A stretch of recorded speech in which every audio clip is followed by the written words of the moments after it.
Assalamualaikum warahmatullahi wabarakatuh. Saudara-saudara kaum muslimin rahimakumullah.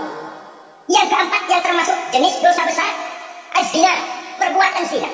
Di zaman pergaulan bebas dengan prinsip free sex ini, tengok sudah berapa banyak gadis-gadis bergelimpangan jadi korban. Berapa banyak bayi-bayi yang lahir ke dunia tanpa tahu kemana dia mesti memanggil bapak. Apakah deretan jumlah korban ini masih harus bertambah lagi? Paling tidak, biarlah yang sudah jadi korban, tapi jangan bertambah lagi hendaknya. Masing-masing kita berupaya menahan diri, termasuk dalam kategori zina ini, yang merupakan cabang-cabangnya liwat, homoseks, lesbian, masturbasi. Bahkan masturbasi itu termasuk jenis zina tangan, dan itu juga merupakan satu dosa. Di samping dosa juga merusak diri, karena bagaimanapun juga dia akan mengurangi kemampuan daya pikir seseorang.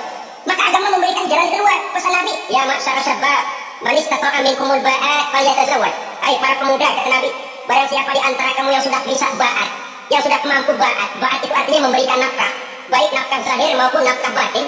Falyatazawwaj, maka hendaklah dia kawin. Jadi yang masuk ba'at ini ya nafkah zahir, ya nafkah batin. Kita kadang-kadang cuma bisa ngasih nafkah batin saja sudah merasa, pokoknya kan saya sanggup untuk kawin, lalu kawin tanpa dengan kehilangan pertimbangan. Saudara-saudara, wa in lam yastati', adapun kalau dia belum mampu, fa alaihi bisyam, hendaknya dia banyak puasa. Fa innahu lahu wija, karena puasa itu akan merupakan benteng jangan sampai orang memperturutkan hawa nafsunya. Andai kata puasa belum hobi, banyaklah olahraga para pemuda, para remaja. Karena dengan olahraga, pemikiran untuk memperturutkan hawa nafsu agak sedikit terkendali dan energi tersalurkan dalam bentuk yang positif. Pendeknya kreatif, banyak kegiatan. Ini pesan Imam Syafi'i, tepat itu. Kata beliau, ini ra'aitu wuqufal ma'i yufsidu in sala taba wa illam yajri lam yatri. Aku melihat air kalau diam rusak, tapi kalau dia mengalir jernih. Air kalau ngendap, enggak ngalir, nyamuk jarang di situ, bisa jadi sumber penyakit. Manusia hidup begitu. Kalau nggak punya kegiatan, nggak kreatif, kerjanya cuma delohong, ayam-ayam, akhirnya jadi rusak. Ngomongin orang, si anu, kebangetan galak ngapain orang lagi dipontenin. Orang diomongin, lahirlah namimah, lahirlah riba. Saudara-saudara, air itu kalau ngendap ada aja yang ngarang. Tapi kalau dia ngalir, orang ada kesibukan, insya Allah dia tidak akan jatuh kepada sesuatu yang bisa mengundang dosa. Isilah waktu dengan hal-hal yang bermanfaat. Karena hidup ini singkat dan tidak berjalan mundur ke belakang. Mundur hancur, berhenti diinjak orang. Sekali melangkah, jangan surut mundur ke belakang. Homoseks, terlepas dari penyakit kejiwaan. Sekarang ini kan sudah ada persatuan kaum gay katanya. Meminta perlakuan yang sama dan agar dibolehkan kawin sesama mereka. Secara manusiawi boleh, secara manusiawi kita hargai mereka. Tapi dari kacamata agama, ini jelas merupakan penyimpangan.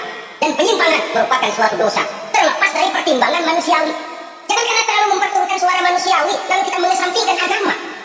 Termasuk lesbian, wadon karo wadon. Ya, kalau homo itu kan lanang karo lanang katanya. Saudara-saudara kaum muslimin rahimakumullah, ini bukan penyakit baru. Liwat homoseks sudah dikenal dari zamannya Nabi Lut. Laki dengan laki. Lesbian dari zaman istrinya Nabi Lut. Terlepas dari penyakit kejiwaan, dari segi agama, ini merupakan penyimpangan dan merupakan dosa yang besar. Yang kelima, yang termasuk jajaran dosa keras kakap, qazful mu'minina wal mu'minat, menuduh orang mukmin yang baik-baik, laki atau perempuan, melakukan perbuatan zina sehingga hancur namanya di masyarakat. Ini merupakan satu perbuatan dosa yang sangat besar dan sangat dimurkai oleh Allah. Saudara-saudara kaum muslimin rahimakumullah, oleh sebab itu di tentang masalah ini, kalau memang tidak ada saksi, jangan sembarang kita enteng lidah menuduh orang lain berbuat zina, menuduh orang lain berbuat serong. Dosanya kelewat besar di dalam kehidupan. Karena apa? Mencari harga diri itu berat, memelihara kehormatan diri jauh lebih berat. Satu kali orang dihancurkan namanya di masyarakat, dia akan terisolir jadinya. Oleh karenanya, berlindung kita kepada Allah, jangan sampailah dihinggapi oleh sifat ini. Karena sentimen kita kepada seseorang, karena hasad kita kepada seseorang, tidak senang melihat orang lain lebih maju, lalu lidah ini seenaknya sudah mengucapkan kata. Padahal sanksi dan resikonya sangat besar. Yang kita tuduh barangkali mendapat pahala dari Allah, kita sendiri yang menuduh tanpa saksi, tanpa alasan yang benar, mendapat dosa yang sangat besar. Saudara-saudara, memang kadang-kadang aneh dalam hidup ini. Seorang pelacur biasanya bisa menjaga mulutnya di masyarakat. Kata-katanya baik, sopan. Kenapa? Karena mulut yang satu sudah tidak terjaga. Kita kadang-kadang kehormatan bisa kita jaga, tapi mulut tidak terkontrol. Ngomong sainai cewek, bikin orang mangkel, kesal, fitnah sana, fitnah sini, menghancurkan nama baik orang, ngomongin yang macam-macam. Pakai macam lah caranya. Saudara-saudara kaum muslimin yang berbahagia.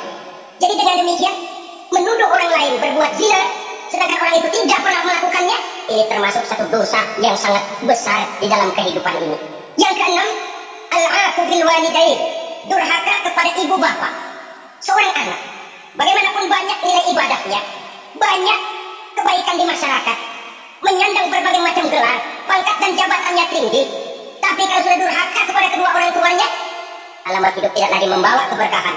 Dan itu dosa yang sangat besar. Sampai Nabi sabdakan, ridho Allah ada di dalam keridhaan ibu bapak, murka Allah pun ada di dalam kemurkaan ibu dan bapak. Walaupun belum tentu setiap kita orang tua, tapi yang jelas setiap kita adalah anak, dan setiap anak punya ibu dan bapak. Jangan sampai kacang lupa kepada kulitnya. Saudara-saudara kaum muslimin rahimakumullah, durhaka kepada ibu bapak merupakan perbuatan yang sangat dimurkai oleh Allah. Apalagi ibu yang telah melahirkan kita, bahkan mengandung kita. Begitu juga bapak yang telah berusaha peras keringat banting tulang untuk mengasuh membesarkan kita. Tidak ada perbuatan baik yang kita lakukan untuk bisa menebus kebaikan daripada ibu dan bapak kita. Setidaknya kalau belum bisa berbuat baik kepadanya, kepada keduanya, janganlah menyakiti hati keduanya. Itu saja dulu yang harus dijaga. Kadang-kadang sudah berbuat baik enggak, nyakitin melulu. Sudah nyenangin belum bisa, sabar saja nyakitin saja. Padahal kedua orang tua itu doanya manjur, sebagaimana sumpahnya juga bisa jadi kenyataan, dan sering bahkan menjadi kenyataan. Sampai ibu bapak sudah wafat, sudah meninggal sekalipun, kewajiban berbakti masih harus terus dilakukan oleh seorang anak. Lalu yang ketujuh, at-tawalli yaumaz zahfi, berpaling pada hari pertempuran. Orang sedang sibuk-sibuk menghadapi musuh, maksudnya berjuang membela agama ini, dia lari menyelamatkan diri. Pengecut, mental munafik. Ayo, kalau demi agama, mari kita maju ke depan. Allahu Akbar, yang besar Allah, yang lain kecil semua, maju. Orang lain maju serentak, dia mundur jauh ke belakang. Mental munafik, mental calo, istilah sekarang ini. Oh, itu calo, mental calo, Tuhan gudeg banget itu. Coba ya, calo itu paling sibuk nyuruh penumpang naik, tapi sementara penumpang naik sampai ke tempat tujuan masing-masing, calonya nggak kemana-mana, diam aja di situ. Cuma orang aja disuruh naik. Saudara-saudara, kerja bakti, orang turun ke comberan, dia naik ke tempat tidur. Mundur di hari pertempuran, menyebabkan orang lain gugur, dia sendiri menyelamatkan diri. Mental pengecut, mental munafik, itu merupakan dosa yang sangat besar. Saudara-saudara kaum muslimin rahimakumullah, itu sebabnya agama itu memerlukan keberanian, memang, tapi bukan keberanian yang tanpa perhitungan. Sebab berani tanpa berhitung namanya berani babi. Kita berani kalau benar, kita harus takut kalau salah. Jangan dibalik, salah berani, nekat namanya. Benar takut, pengecut namanya. Orang yang pengecut adalah orang yang takut membela kebenaran. Orang yang nekat sesungguhnya udah salah nggak malu lagi, udah salah nekat lagi, merasa rugi berbuat kebaikan, puas kalau berbuat kejahatan. Padahal Nabi pesan, siapa yang berbuat dosa sambil tertawa, nanti dia akan masuk neraka sambil menangis. Karena itu dipesan pula di dunia ini, sering-seringlah mencuci mukamu dengan air mata taubat, cuci lidahmu dengan zikir kepada Allah, bersihkan hatimu dengan air ikhlas. Saudara-saudara kaum muslimin rahimakumullah, kan ada toh orang berbuat baik nggak gembira, tapi berbuat jahat malah puas. Atau sama saja orang lain berbuat baik, hatinya kesel. Orang lain berbuat jahat, dia malah mendukung. Atau orang lain tergelincir berbuat jahat, dia malah girang. Ini kan tidak objektif, karena yang berbuat baik orang yang dia keselin, dia nggak senang. Tetapi karena yang berbuat jahat orang yang dia senengin, dibenerin juga. Itu nggak objektif namanya. Mundur di hari pertempuran pada saat saudara-saudara kita sedang menghadapi musuh, sikap pengecut yang sangat dibenci Allah. Yang kedelapan, termasuk kelompok dosa besar, aklu malil yatim, makan harta anak yatim. Kadang-kadang ada orang mengeksploitir nasib anak-anak yatim, karena biasanya para dermawan peka kalau mendengar nasib yatim memberikan santunan. Si yatim belum makan, yang ngurusin lapar kenyang. Mengeksploitir, memakan harta anak yatim termasuk dosa yang sangat besar. Sehingga Nabi pesan, ana wa kafilu yatim kahataini yaumil qiyamah. Aku dan orang yang menyantuni anak yatim seperti dua jari ini di hari kiamat. Rumah yang paling dimuliakan Allah adalah rumah yang di dalamnya ada anak yatim yang hidupnya dihormati, hidupnya disantuni, keperluannya dicukupi. Maaf saja, tahap kita menyantuni anak yatim ini baru tahap setahun sekali. Kalau Muharram kita agungkanlah, kita besarkan lebaran yatim katanya. Kita kumpulkan dana, kita usap kepala yatim, kita kumpulkan beras, kita bagikan hari itu. Perkara bulan depan kelaparan kita tutup kuping. Perkara bulan berikutnya dia kelaparan, kita masa bodoh. Bahwa di bulan Muharram kita santuni yatim piatu itu sudah baik. Tapi akan lebih baik lagi kalau kita sanggup menjadi bapak asuh mereka, memikirkan sekolah mereka ada kontinuitas. Kalau mereka diasuh oleh orang lain, lalu bertukar agamanya, berpindah akidahnya, kita ngomel habis-habisan. Tapi kita ada kemampuan, kita tidak mau berbuat semacam itu. Ya sama juga bohong namanya. Saudara-saudara kaum muslimin rahimakumullah, orang yang menyantuni yatim mendapat pahala besar, tapi orang yang mengkorup harta anak yatim, dosanya juga sangat besar. Berhati-hatilah kalau kita diberikan kepercayaan oleh masyarakat untuk mengurus anak-anak yatim, karena pahalanya besar, resikonya juga besar. Yang kesembilan, syahadatuz zur, sumpah palsu. Sebab sumpah palsu ini menggunakan nama Allah untuk sesuatu yang tidak benar. Nama kita saja dibawa untuk yang tidak benar, kita jengkel.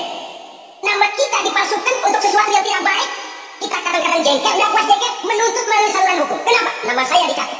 Bagaimana lagi kalau nama Allah kita pakai untuk bersumpah, sumpahnya palsu, menguntungkan kita, merugikan orang lain, Allah murka betul. Maka sumpah palsu termasuk deretan dosa-dosa besar. Apalagi yang ke-10, akil riba, makan riba alias renten. Ini yang cepat mendatangkan uang. Kadang-kadang kalau yang bikin riba itu orang awam barangkali, ya masih kita maklumi. Kadang-kadang penyakit ini datang menimpa mereka juga yang kita kenal kebaikannya. Bahkan suka datang ke musola, rajin ke masjid kadang-kadang. Riba masih dimakannya. Karena cara cari duit paling enak. Duit utuh tambahnya terus masuk. Na'udzubillah, summa na'udzubillah. Itu yang diibaratkan dalam perjalanan Mi'raj waktu Nabi memperlihatkan neraka. Orang perutnya sebesar rumah dililit ular. Diseret-seret itu hancur perutnya, dibulatkan lagi, diseret lagi, hancur lagi, dibulatkan lagi, terus-menerus begitu. Dia berteriak, mengerang, mengeluh, mengadu kesakitan. Nabi tanya, itu apa Jibril? Itu contoh dari umatmu yang suka makan riba, Muhammad. Makan renten. Saudara-saudara, ini kan mencekik leher orang. Orang sedang kesulitan. Kelihatannya si baik, menolong. Tapi di belakang menolong itu nyekek. Di belakang menolong itu nyekek. Dan nyekek itu sebenarnya tujuan utamanya. Orang yang menjalankan riba pada dasarnya tidak punya penikmat kemanusiaan kok. Kalau dia kelihatannya mau menolong, kelihatannya motifnya mencari untung di belakang itu. Jauh dari kemanusiaan. Yang ke-11, saudara-saudara, termasuk jajaran dosa besar itu, qat'ur rahim, memutuskan silaturahmi. Marah, hobi sama marah. Kalau tidak nggak marah sama orang, ngebet palanya. Selalu nyari gara-gara. Kalau udah marah berlaku perpanjangan waktu. Tahun, 2 tahun, kadang-kadang seumur hidup. Saudara hadirin yang saya muliakan. Apalagi mengurangi timbangan termasuk kelas dosa besar. Makan suap termasuk dosa besar. Semir menyemir dosa besar. Apalagi bunuh diri dosa besar. Kadang-kadang karena sulit nekat. Daripada hidup susah mendingan mati sekali.